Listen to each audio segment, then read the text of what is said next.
നമസ്കാരം.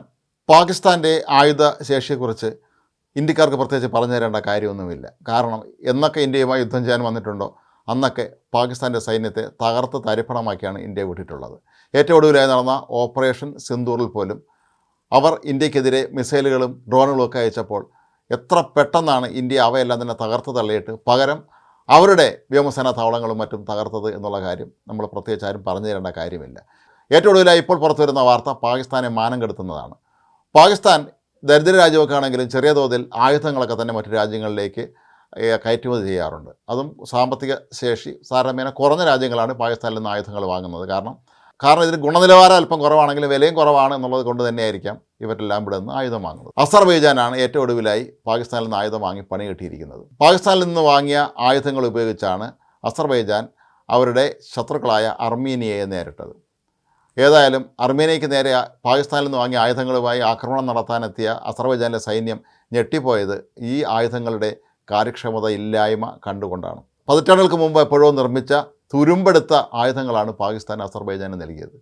മാത്രവുമല്ല ഇവർ അയക്കുന്ന ഒരു ആയുധങ്ങളും ലക്ഷ്യസ്ഥാനത്ത് എത്തുന്നതുമില്ല.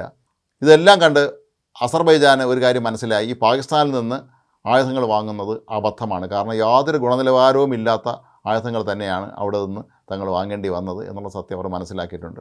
അസർബൈജാൻ ഒരു തീരുമാനം എടുത്തിട്ടുണ്ട്, ഇനിമേൽ പാകിസ്ഥാനിൽ നിന്ന് ഒരു ആയുധവും വാങ്ങേണ്ടതില്ല എന്ന്. കാരണം വെറുതെ ഇല്ലാത്ത പൈസ കൊടുത്ത് ഈ ചാത്തൻ സാധനങ്ങൾ വാങ്ങി വെച്ചിട്ട് എന്താണ് പ്രയോജനമെന്നാണ് ഇപ്പോൾ അസർബൈജാനിലെ സൈനികർ ചോദിക്കുന്നത്. മാത്രമല്ല അർമേനിയക്കെതിരെ അവർ നടത്തിയ പോരാട്ടങ്ങളൊക്കെ തന്നെ വലിയ തോതിലുള്ള തിരിച്ചടി നേരിടുകയും ചെയ്തിട്ടുണ്ടായിരുന്നു. അസർബൈജാൻ സാധാരണയായി ആയുധങ്ങൾ വാങ്ങുന്നത് തുർക്കിയിൽ നിന്നും പാകിസ്ഥാനിൽ നിന്നുമാണ്. തുർക്കിയിൽ നിന്നുള്ള ആയുധങ്ങളെക്കുറിച്ച് നമുക്കറിയാം, ലോകത്ത് ഒരുപക്ഷെ ഏറ്റവും അധികം ആയുധങ്ങൾ നിർമ്മിക്കുന്ന രാജ്യങ്ങളിലൊന്നാണ് തുർക്കി. അവിടെ നിന്ന് വാങ്ങിയ ആയുധങ്ങൾ ഉപയോഗിച്ചാണ് അവർ ഒരുവിധമെങ്കിലും അർമേനിയക്കെതിരെ പിടിച്ചു നിൽക്കാൻ കഴിഞ്ഞത്. പക്ഷേ പാകിസ്ഥാനിൽ നിന്ന് വാങ്ങിയ ഉപകരണങ്ങളെല്ലാം തന്നെ അത് ദയനീയമായി പരാജയപ്പെടുകയായിരുന്നു എന്നാണ് ഇപ്പോൾ പുറത്തു വരുന്ന വിവരം. പാകിസ്ഥാനിൽ നിന്ന് ആയുധം വാങ്ങി വെട്ടിലായ മറ്റൊരു രാജ്യം യുക്രൈനാണ്. റഷ്യയെ പോലെയുള്ള ഇത്രയും ഒരു വലിയ സംവിധാനങ്ങളുള്ള ഒരു രാജ്യത്തിന് നേരെ ആക്രമണം നടത്തിയ ആദ്യഘട്ടങ്ങളിലൊക്കെ തന്നെ യുക്രൈൻ പാകിസ്ഥാനിൽ നിന്നും വലിയ തോതിൽ ആയുധങ്ങൾ വാങ്ങിയിരുന്നു. പ്രധാനമായും പീരങ്കി ഷെല്ലുകളാണ് അവർ വാങ്ങിയിരുന്നത്. എന്നാൽ ഈ പീരങ്കി ഷെല്ലുകൾ പ്രവർത്തിപ്പിച്ച് നോക്കിയപ്പോഴാണ് ഒരു കാര്യം അവർക്ക് മനസ്സിലായത്, ഇത് പ്രവർത്തിക്കുന്നതിന് മുമ്പ് തന്നെ പല ഷെല്ലുകൾ പൊട്ടിത്തെറിക്കാൻ തുടങ്ങി. മാത്രമല്ല ഇതിൻ്റെ ദൂരപരിധി, ഒരിക്കലും ഇവർ പറഞ്ഞ ദൂരപരിധിയിലേക്ക് ഷെല്ലുകൾ എത്തുന്നതേയില്ല. ചുരുക്കത്തിൽ യുക്രൈനിൽ നിന്ന് അയക്കുന്ന ഈ ഷെല്ലുകളൊക്കെ തന്നെ യുക്രൈനിൽ തന്നെ എത്തി പതിക്കുന്ന ഒരവസ്ഥയാണ് അവിടെ ഉണ്ടായത്. അതുകൊണ്ട് തന്നെ ഇനി മേലാൽ ഈ പാകിസ്ഥാനുമായി ഒരു തരത്തിലുമുള്ള ഈ സൈനിക പ്രതിരോധ കരാർ വേണ്ട എന്നുള്ള തീരുമാനത്തിലാണ് യുക്രൈനും. ഇതുകൂടാതെ സൗദി അറേബ്യ ഉൾപ്പെടെയുള്ള രാജ്യങ്ങൾ നേരത്തെ പാകിസ്ഥാനിൽ നിന്ന് ആയുധങ്ങൾ വാങ്ങിയിരുന്നു. പക്ഷേ പാകിസ്ഥാനെ സംബന്ധിച്ചിടത്തോളം സൗദി അറേബ്യയിൽ നിന്ന് അവർ വാങ്ങിയ വലിയ കടമുണ്ട്. ഈ കടമൊന്നും തന്നെ തിരിച്ചു കിട്ടാൻ പറ്റാത്ത അവസ്ഥയാണ് ഇപ്പോഴുള്ളത്. ഒടുവിൽ പാകിസ്ഥാനും സൗദി അറേബ്യയും തമ്മിലെത്തിയ ഒരു ധാരണ, പണം തരാൻ നിവർത്തിയില്ലാത്ത പാകിസ്ഥാൻ അവരുടെ കൈവശമുള്ള യുദ്ധവിമാനങ്ങൾ, അവർ നിർമ്മിച്ച യുദ്ധവിമാനങ്ങൾ സൗദി അറേബ്യയിൽ നൽകണമെന്നാണ്. നമുക്കറിയാം സൗദി അറേബ്യ പൊതുവെ സമാധാനം പാലിക്കുന്ന ഒരു രാജ്യമാണ്. അവരാരുമായി യുദ്ധത്തിന് പോകാറില്ല. ഏതെങ്കിലും യുദ്ധത്തിന് നാളെ പോകേണ്ടി വന്നാൽ ഈ പാകിസ്ഥാനിൽ നിർമ്മിച്ച യുദ്ധവിമാനങ്ങളുടെ അവസ്ഥ എന്തായിരിക്കുമെന്ന് നമുക്ക് ഇതിൽ നിന്ന് തന്നെ ഊഹിക്കാൻ കഴിയും.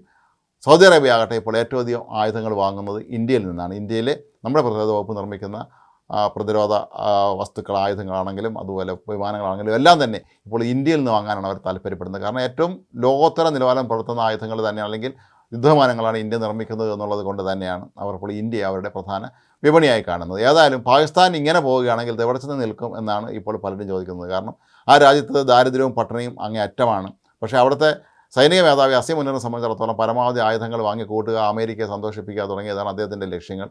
ഇടയ്ക്കിടയ്ക്ക് അമേരിക്കയിൽ പോവുക, അവിടെ ചെന്ന് ട്രംപിനെ കണ്ട് ആദ്യത്തെ സ്വീകരിച്ച് മടങ്ങിയെത്തുക. ആ രാജ്യത്തെ പ്രസിഡന്റിനും പ്രധാനമന്ത്രിക്കും യാതൊരു വിലയും കൽപ്പിക്കാതെ അസീം മുനീർ തന്നെയാണ് കാര്യങ്ങളെല്ലാം തീരുമാനിക്കുന്നത്. അപ്പോൾ ഈ ഒരു അവസ്ഥയിൽ ഇനി നാട്ടുകാരോട് എന്ത് പറയും എന്നുള്ള ആശങ്കയിലാണ് പാകിസ്ഥാനിലെ ഭരണകൂടം. കാരണം അവർക്കറിയാം ഈ പൈസ മുഴുവൻ അവർ തട്ടിച്ച് വീതിച്ചെടുത്ത് വിദേശ ബാങ്കുകളിൽ നിക്ഷേപിച്ച് ഒരുപക്ഷെ നാളെ പാകിസ്ഥാനിൽ നിന്ന് രക്ഷപ്പെടാൻ പോലും അല്ലെങ്കിൽ ആ രാജ്യം വിട്ടുപോകാൻ പോലും മടിക്കാത്ത ആളുകളാണ് ഈ അസീം മുനീറിനെ പോലുള്ളവരെന്ന്.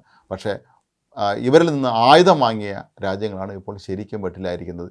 ഈ വാങ്ങിക്കൂട്ടി തുരുമ്പെടുത്ത പതിറ്റാണ്ടുകൾ പഴക്കമുള്ള ജാമ്പവാൻ്റെ കാലത്തുള്ള ഈ ആയുധങ്ങൾ ഇനി എന്ത് ചെയ്യും എന്നാണ് അവരെല്ലാവരും ആലോചിക്കുന്നത്.